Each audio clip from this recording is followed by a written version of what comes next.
Longlegs, directed by Osgood Perkins, or Oz Perkins, is a horror thriller following FBI agent Lee Harker, played by Micah Monroe, as she investigates a series of disturbing family members. The cases are linked by a mysterious figure known only as Longlegs, who appears to be influencing the fathers to kill their entire families and themselves. Nasty fella. As Harker delves deeper into the investigation, she uncovers a world of occult rituals and symbolism. The killer, later revealed to be Longlegs, played by Nicolas Cage, is a chilling and enigmatic figure with a pale, unsettling appearance. The film combines elements of horror, mystery, psychological suspense. Harker races against time to stop Longlegs before more innocent lives are lost. That's the synopsis, all right. That's what happened. That's what happens. Thoughts? Doc? Doc?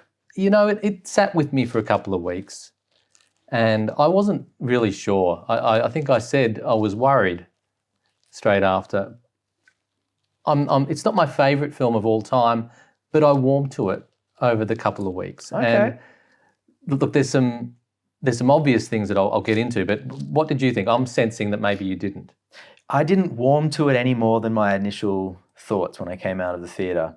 In fact, as 2 weeks have gone by, it's sort of flitted away from me, the details of the film. I've had to recall them and think about it more than I would for a film that I really loved. And that to me is always a sign of it just didn't stick for me. It just didn't land in my catalogue of films that I rate as great or important.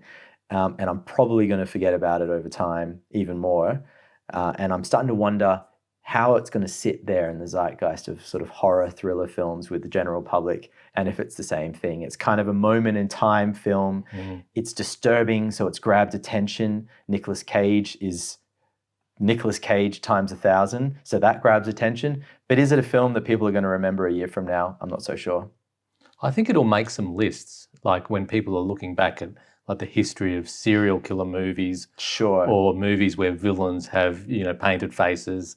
Yeah. It'll make those lists. So I think it will get talked about. Yes. It won't be the top of the list though. Well, I wouldn't put it at the top of the list, but I think history will will tell us. And I've been wrong before. So yeah, absolutely.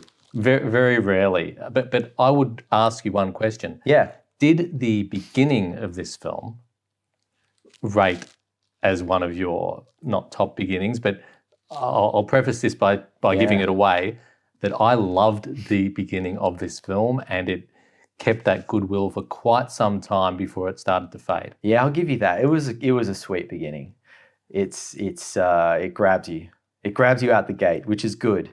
And it does stay with you for a while.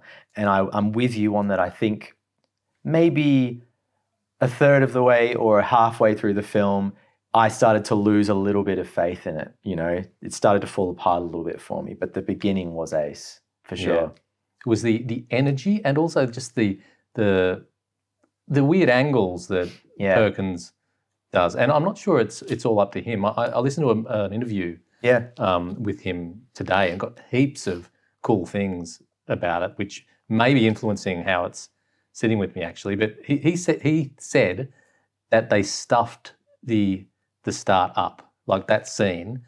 They had Nick Cage there for the day or whatever it was. And, in he comes. He hadn't met any of the cast or crew. And they filmed it and they were a bit intimidated because it was Cage. Yeah. And completely stuffed it. But then, when they saw the final thing, kind of loved it. And it really works with that. You see only a part of his face in the frame. It's really creepy in a good way. That's great. I want to come back to the cinematography note for sure. And I want to do it in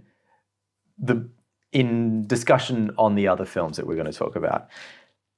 So what can we agree on? Like two weeks ago when we came out of the cinema, I think we said disturbing as hell, this film, and Nick Cage times 1,000. Do you still feel that's kind of pretty true? Yes, yeah. It's the Nick Cage times 1,000 that I'm still wrestling with. And I think that like it was great. Like it was perfectly weighted Nick Cage to begin with when you only see snippets. And then as we see more and more of him, it became like the Nick Cage show at only...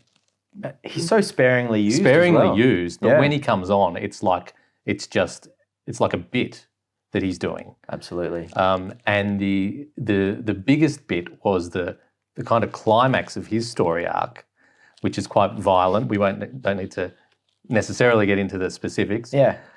But I found that the impact on me of that scene was I started laughing. Like all I was seeing was Nick Cage in makeup doing Nick Cage, and like I enjoyed it, but I was gleefully laughing, and therefore the rest of the film just didn't. It lost me. It lost that tautness that it had.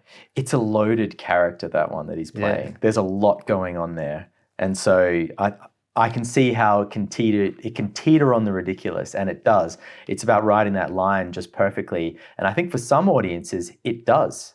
It nails the line. It's just the right dose of Nick Cage. Some people are raving about him in this film, and for others, probably it's not working so well. Well, he kind of did nail it. Yeah, like it was great. Yeah, it just didn't seem in keeping with the film somehow. It seemed to be inserted, and it felt like they had him for 2 days. They did all these scenes, and it was completely a separate shoot to the rest of the film. He probably walked around in character for those 2 days as well.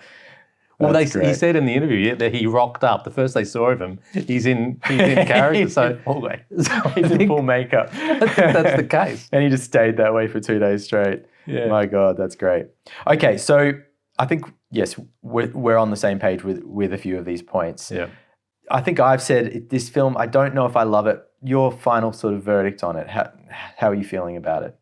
I've warmed to it. I like it. Yeah.